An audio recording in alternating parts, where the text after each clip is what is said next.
जय माता दी। फेरा भगतन पे नजरिया है मयरिया हमारी ना।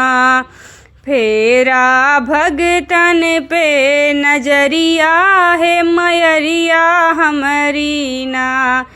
तब तो कहेलू मैया आऊ बई गाढ़े दिनवा है आयन के दिनवाना।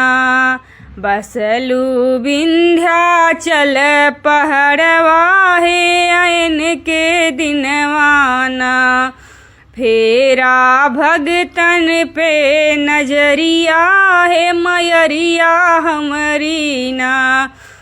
तब तो कहेलू देवी आई बई गाढ़े दिनवा है आयन के दिनवाना। बसलू चौकिया के धमवा है आयन के दिनवाना। फेरा भगतन पे नजरिया है मयरिया हमारी ना। तब तो कहेलू देवी आई बई गाढ़े दिनवा है आयन के दिनवाना। बसलू वैष्णो के पहाड़वा है आयन के दिनवाना।